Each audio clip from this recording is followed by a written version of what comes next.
Well, here we are. Not going to go off on a rant, but let's just say there's a couple of things I want to get off my chest. Let's talk.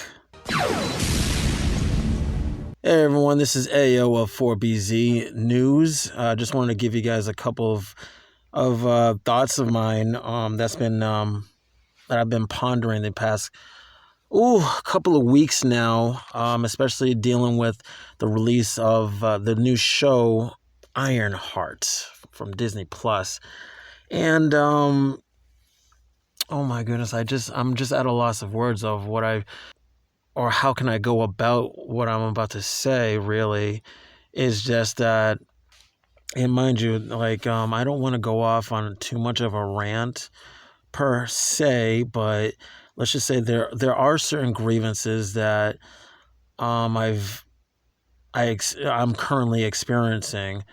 But that's not from this brand new show in itself entirely, but more so ever since this character of Riri Williams has been introduced way back in 2016, 2017 in Invincible Iron Man Volume 3, Issue 7, after the events of Secret Wars. And I got to tell you, the reception of this show, it's literally like, what did Marvel really expect was going to happen? Comic book fans, ever since Ironheart debuted, was pretty much like the way how we felt was just the character is not it. She comes across as very arrogant, to say the least about her, at least with my grievances. I don't want to speak too much. I don't want to speak, for everybody. YouTube is literally littered with people who do not like this character.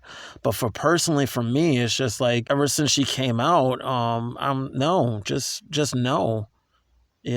She comes across a certain way, the way and how the writers really portray her in the books. And honestly, it's just like I said earlier, it's just like, what was Marvel really expecting was going to happen? Just make an Ironheart show, especially, her reception from Wakanda Forever. Did Marvel truly think that this character was going to move the needle per se? And honestly, the way and how people are going about it, with the usual defenses and whatnot, it's kind of like insulting as a comic book fan, mainly because where was everybody who's now defending the Ironheart show?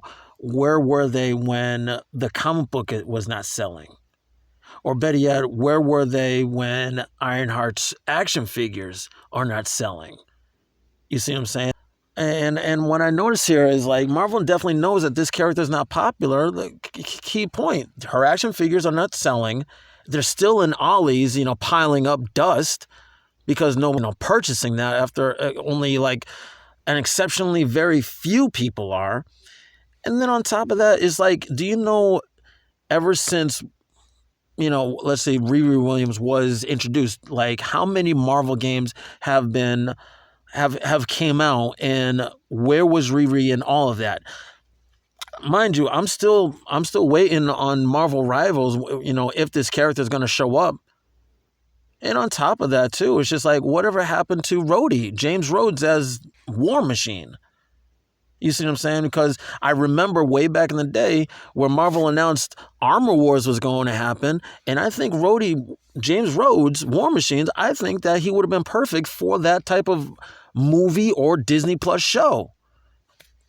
But instead, they opted to go with Riri Williams, and instead of seeing the flaws as a comic book character and working to see hey, you know what? Why don't we incorporate War Machine or James Rhodes, with Ironheart? Maybe in some. They could have came up with Riri was an MIT attendee or student through the United States Air Force, something like that, and he could have took her, under his wing per se, and through some means of that, it's but it's just Marvel, we need to step up here, pal. We need to step up. people who have large grievances against this company, providing the content that's been coming out this past post Endgame, is very subpar. And I think, honestly, as a fan, I think that's warranted, mainly because it's like, just because, you've seen, this company has seen major success in and having $1 billion franchises that where people are just expected, to just keep on showing up every single release. And it's just like, no, because once you have a character whose foundation is slop and arrogance, and especially, don't get me started on, these very same professional people going out and insulting the very fans that they're trying to get money from. Yes, that has been happening in the comic books as well. Calling people names, it's just like, that's just textbook playground bullying here. But, it is what it is. I'm very disappointed. They could have, this show, with a little bit more effort, they could have done better. But unfortunately, this is the path that Marvel chose and that they signed off on, especially to the investors, especially them. They know exactly what's been happening these past couple of years post Endgame, and they still going about doing this instead of looking into and getting really invested, in the dealings with what Marvel is trying to do. It's just like, yo, this is millions of y'all's money, and you mean to tell me that you're surprised that, things are just turning out the way how it is? But enough about that. Let me know what you guys think in the comments down below. Please, if you like the video, like that button, and press that subscribe button, and don't forget that bell for and put in all notifications, okay? So, yeah, I'm going to see you guys later on in the week. We got some more Streets of Rage 4 gameplay for the journey of the S rank on hardest difficulty. You guys been really, showing up for those videos, and I just want to take the time out to say thank you, and keep on watching. You know what I'm saying? We're building this community here on our little corner of the internet. So until next time, everybody, thank you for your time. Have a good one.